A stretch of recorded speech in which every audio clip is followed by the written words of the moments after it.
الحاقة ما الحاقة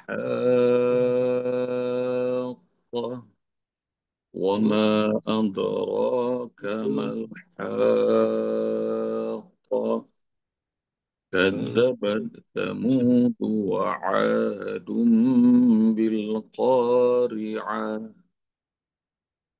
Hari kiamat. Apakah hari kiamat? Tahukah engkau apakah hari kiamat? Kaum Samud, kaum Ad telah mendustakan hari kiamat. Kata Allah Subhanahu wa taala. Bunda yang rahmati Allah Subhanahu wa taala, hidup itu sesaat, jangan salah dalam memilih jalur hidup. Ayah Bunda nanti cari dua kaum ini, Samud dan kaum Ad. Kisah keduanya sudah kita pelajari dalam juz 30 banyak. Dalam surat Asy-Syams itu ada. Kazzabat Samudu bitawwaha idin ba'da ashqaha faqala lahum Rasulullahi naqatallahi wa suqiyaha. Itu udah belajar. Ad juga sering di Al-Quran disebut. Bunda Laila cerita di surat Al-Fajr ada. Dan jangan salah pilih jalan hidup, ayah bunda. Karena kedua kaum ini nanti belajar mereka Nabi siapa yang diutus kepada mereka dan lihat udah ada sejak berapa tahun yang lalu kaum Samud dan kaum Ad ini. Kira-kira mereka 2000 tahun sebelum Masehi. Jadi kalau benar itu sejarahnya 2000 tahun sebelum Masehi ditambah dengan 2025, maknanya 4000-an tahun, ayah bunda. Mereka sudah nggak ada. Ada di mana mereka? Apakah sudah ada di neraka? Belum. Hari kiamat sudah terjadi juga? Belum. Mereka baru ada di alam barzah. Tapi 4000 tahun mereka sengsara, padahal mereka ngejalani hidup mungkin cuma puluhan tahun. Sebab pulang ngejalanin hidup mungkin cuma beberapa puluh tahun, tapi belum lagi di neraka, belum lagi hari kiamat terjadi, mereka di alam barzah udah hina sehina-hina. Kalau salah pilih jalan, jadi nggak boleh salah pilih jalan, ayah bunda. Sampaikan kalau ada keluarga kita, sahabat kita, kerabat kita, tetangga kita, orang-orang di lingkungan kita salah pilih jalan, kasih tahu, kasih tahu. Kasihan. Belum hari kiamat, belum sampai di neraka, baru di alam barzah aja lama. Kaum Samud, kaum Ad, dan dalam surat ini Allah sebut nggak cuma kaum Samud, kaum Ad, nanti ada kaumnya Fir'aun, ada kaumnya Nabi Nuh, dan banyak lagi. Apalagi kalau ditanya kaumnya Nabi Nuh, waduh lebih lama lagi. Belum, hari kiamat belum terjadi. Mereka belum dimasukin ke neraka, udah ribuan tahun. Dan lebih hinanya lagi, mereka menjadi contoh buruk yang sering Allah ulang dalam Al-Quran. Jadi digibahin, coba bayangin. Diomongin sama orang-orang beriman. Tuh lihat, belajar coba dari contoh buruk ini. Di Al-Quran contoh baik banyak, contoh buruk banyak. Jadi pesannya jangan salah pilih jalan. Karena itu kekeliruan yang fatal. Kekeliruan yang fatal. Kalau ada keluarga yang belum menutup aurat, kasih tahu. Jangan salah pilih jalan. Karena mungkin ada teman-teman kita usianya sudah 50, 60, 70 tahun. Masih belum nutup aurat. Kasihan. Kalau ada yang belum sholat dari keluarga kita, ingetin. Karena sholat tuh nggak lama, 5 menit bisa, 3 menit bisa, 2 menit bisa. Tapi kalau meninggalkan sholat, maka hukumnya kafir. Kafir secara terang-terangan. Saya tahu mungkin masih ada di antara keluarga kita, kerabat kita, lingkungan kita, sahabat-sahabat yang kita cintai. Kalau diajak jalan-jalan ikut, diajak arisan ikut, diajak ini dan itu ikut. Tapi begitu diajak sholat, lu dulu dah. Gitu. Masya Allah, bilangin. Kalau saya jalan-jalan, nggak ngajak kamu aja, saya rasanya ada yang kurang, masa nanti saya ke surga nggak ngajak kamu. Kasih tahu, karena hidup ini sebentar, tapi akibatnya, Masya Allah. Alam barzah aja udah nggak kebayang sama kita. Nanti PR buat ayah bunda. Cari ya, kaum Samud, kaum Ad tuh hidup di berapa tahun yang lalu. Dan hidup mereka sebentar, sebentar. Sama seperti hidupnya kita. Mungkin cuma ada yang tahunan, ada yang belasan tahun, ada yang puluhan tahun. Dan itu sebentar. Nggak usah dibandingin sama hari kiamat. Nggak usah dibandingin sama surga neraka yang kekal. Baru dibandingin alam barzah aja, nggak ada apa-apanya. Hidup di dunia. Kazabat dan mereka memilih untuk dusta. Dan kalimat kazabat itu mendustakan dari dusta. Yang benar dianggap salah, yang salah dianggap benar. Dan ini masih sering terjadi ya Bunda sampai sekarang. Yang benar dianggap salah, yang salah dianggap benar. Jadi itu mendustakan. Mendustakan itu ada kebenaran yang benar-benar nyata, tapi nggak mau ditutup-tutupi. Nggak tahu orang salahnya apa, tidak terbukti, tapi tetap diberikan hukuman yang berat. Ada yang benar-benar merugikan negara sampai ratusan triliun, enggak, nggak dihukum. Ini supaya ayah bunda ngerti. Jadi benar-benar salah nggak dihukum. Orang yang benar dihukum. Dan itu sering banget terjadi. Benar dianggap salah, salah dianggap benar. Ada orang maksiat, homer, zina, nipu orang, lengkap dah pokoknya. Tapi dianggap mulia. Banyak tuh sampai sekarang. Dari dulu sampai sekarang. Tapi ada orang yang jujur, ada orang yang amanah, ada orang yang lempeng banget, tapi dianggap provokator. Ini nggak ngomongin zaman sekarang aja. Dari dulu, para nabi juga begitu. Hidupnya lempeng, ngajak orang kebaikan, malah dianggap provokator. Nah, itu yang disebut mendustakan. Jadi karena dusta, dusta, dusta, dusta, dusta yang mereka mereka biasakan dalam hidupnya, maka mereka masuk neraka. Kata Rasulullah, iya kumal kazib, hati-hati sama dusta, kata Rasulullah. Karena dusta itu akan membawa orang melakukan dosa. Dan dosa itu akan mengantarkan ke neraka. Dan orang yang senantiasa berbuat dusta, maka dia akan dicap sebagai kazab, pendusta. Cari hadis sama ya bunda. Jadi dusta satu, dusta dua, dusta tiga, dusta empat, terus biasa. Lebih asiknya lagi, ntar ketemu sama teman-teman pendusta. Kumpul. Dusta digabung dengan dusta yang banyak, ngaku benar. Sering terjadi nggak tuh ya bunda? Banyak.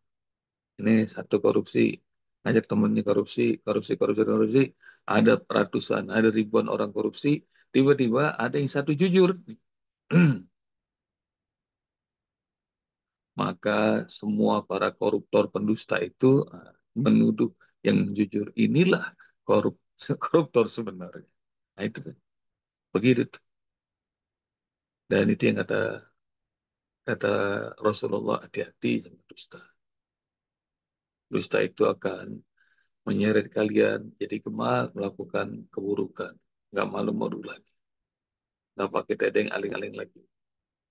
Dan kalau sudah biasa melakukan keburukan, nanti akan terseret ke neraka. Dan orang yang gemar berdusta, dia akan dicap sebagai al-kadzdzab, pendusta besar. Karena itu, ayah bunda, kadzabat nih ada tasdid di atasnya karena dia terus-menerus mendustakan. Jadi berdosa, berdosa, berdosa, berdosa sampai dusta itu dianggap kebenaran. Dan dunia ini isinya banyak banget urusan kayak begini. Dianggap kebenaran. Contoh yang paling nyata sedekah dan riba dalam ekonomi.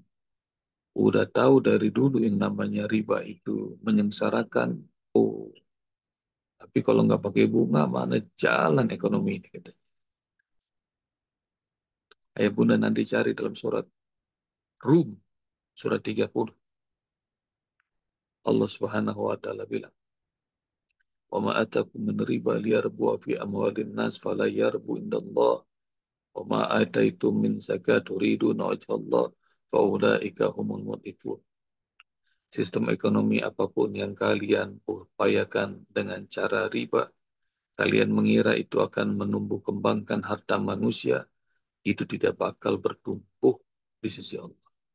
Jaminan Allah, ekonomi dengan riba nggak bakal bertumbuh.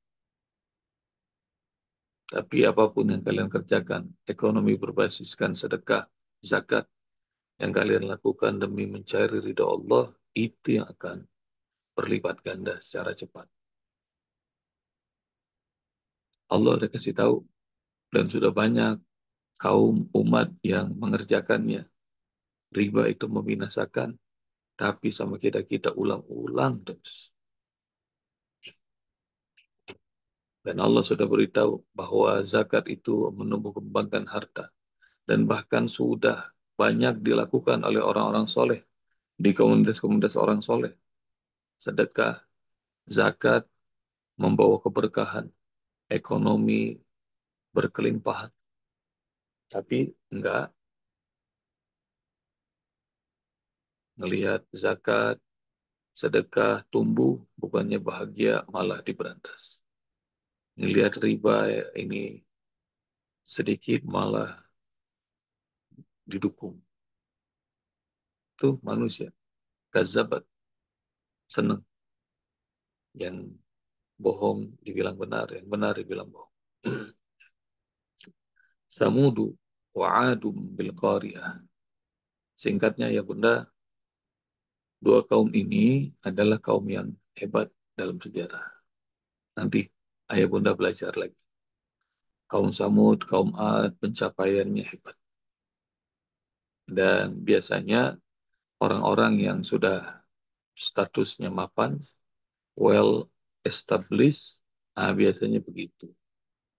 Sombong, jumawa, merasa hebat, dan nanti malah tergelincir. Sekarang juga sama, itu yang dirasakan kalau kiblatnya dunia ini ke Amerika. Sekarang kita lagi ngeliatin, Amerika lagi hancur sehancur-hancur. Mulai banyak PHK, ekonominya mungkin sulit, utangnya luar biasa dahsyat. Dan itu, Samud, Ad, dulu juga begitu. Lagi di puncak. Dan mereka nggak percaya tuh sama hari kiamat.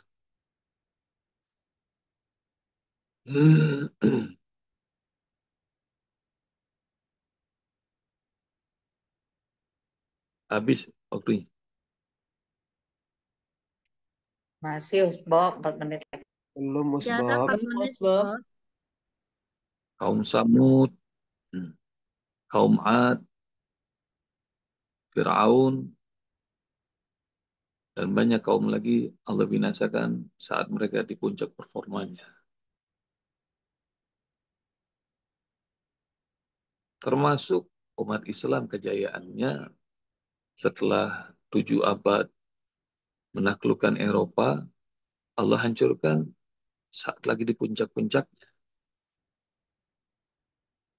Wa idza aradna nuhlika qaryatan, kalau kami pengen membasmi, membinasakan satu negeri, amarna mutrafiha, kami akan sampaikan kepada mereka yang hidup bermewah-mewah. Fafasaku fiha, dan mereka berbuat dosa. Pada haqqo alaihal qaul, maka kami tetapkan kebinasaan. Pada mernah dan miro, dan kami hancurkan sehancur-hancur. Surah Al-Isra. Nanti ayah Bunda cari.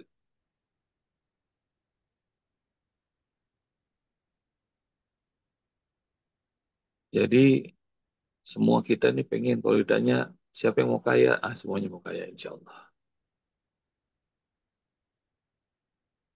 Siapa yang mau pinter, semuanya mau pinter. Siapa yang mau berkelimpahan, semuanya mau berkelimpahan. Bahkan training-training motivasi, semuanya para motivator laku tuh. Cuma begitu. Siapa yang mau kaya? Siapa yang mau jadi triliuner? Dan ayah bunda, ketahuilah bahwa semua yang binasa-binasa itu, semuanya ada dalam puncak karir mereka. Kenapa? Karena biasanya manusia suka lupa diri. Nah, sebab itu Rasulullah SAW ngajarin sama kita nih, ayah bunda, untuk selalu merasa diri jadi hamba Allah. Allah jadi Tuhan kita. Jangan sampai Allah murka. Dalam 24 jam yang Allah kasih dalam sehari, ayo rendahkan diri di hadapan Allah. Minimal 5 kali dalam sehari. Jadi meskipun kalian pintar, meskipun kalian punya harta, punya dunia, tapi rendahkan dirimu tetap. Dalam kenyangnya perut selama 1 pekan, ayo kosongkan perut. Hari Senin, hari Kamis. Supaya apa? Biar kau merasakan lapar. Selain kesehatan, tapi agar kau tahu bahwa nikmatnya makan tuh, kalau lagi lapar, itu nikmat. Biar tidurmu nikmat di ranjangmu, tapi bangun pada malam-malammu. Supaya apa? Supaya Allah ridho. Dari hartamu yang Allah berikan, kau keluarkan 2,5% minimal. Perbanyak sedekah, infak, wakaf, dan lain-lain. Supaya apa? Supaya kamu tahu bahwa sesungguhnya nikmat mendapatkan rezeki itu tidak hanya mengkonsumsi rezeki. Ketika engkau berbagi rezeki itu, ada kenikmatan yang lebih hebat lagi. Bahkan Oprah Winfrey bersama timnya meriset beberapa puluh orang yang suka melakukan liburan dan melakukan filantropi, kedermawanan. Orang-orang yang biasa melakukan liburan jalan-jalan dan kemudian disuruh membandingkan dengan berbagi kepada sesama. Oh, rupanya tingkat kepuasan dan kebahagiaan yang mereka isi dalam pollingnya itu bahwa berbagi pada sesama itu jauh lebih enak daripada jalan-jalan yang cuma hanya pengen menunjukkan eksistensi diri. Saya sudah ke sini, saya sudah ke sana, segala. Kalau kita belum merasakan level itu, nah kalau di kalangan negara-negara maju tuh, mereka kalau liburan sudah menjadwalkan, saya mau pergi ke belahan dunia ini, belahan ini, segala macam. Dan tetap saja pulang dari liburan hampa, stres. Tapi rupanya begitu berbagi, oh, bahagia. Malah kalau di liburan melihat orang lebih kaya, bawaannya sebel. Tapi kalau ketika liburannya berbagi, mengunjungi anak-anak yatim, mengunjungi mereka yang disabilitas, mengunjungi mereka yang hidupnya sengsara, oh kita malah merasa grateful. Kita bersyukur, Masya Allah, ada orang yang seperti ini.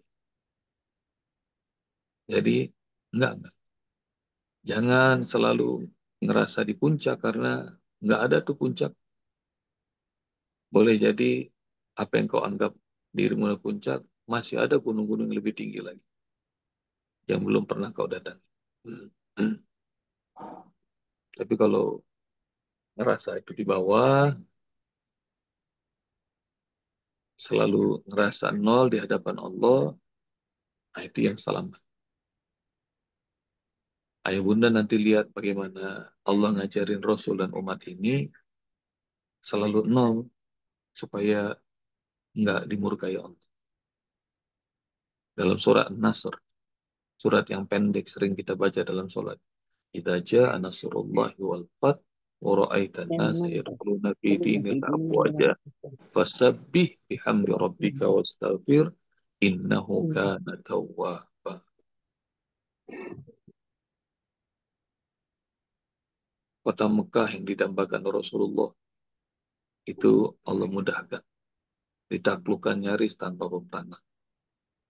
Terus orang-orang masuk berbondong-bondong ke dalam Islam.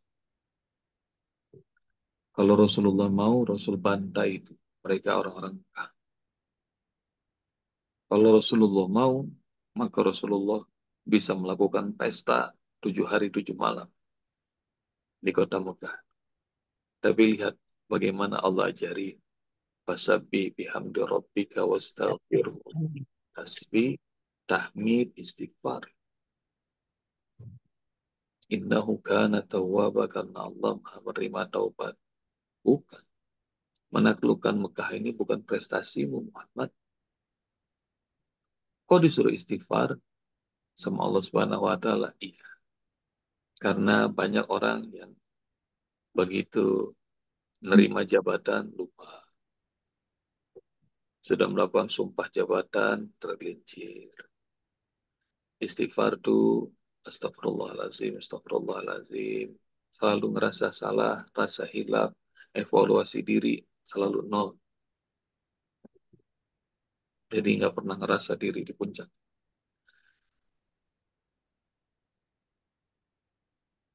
Wastaghfirhu innahu kana tawwaba.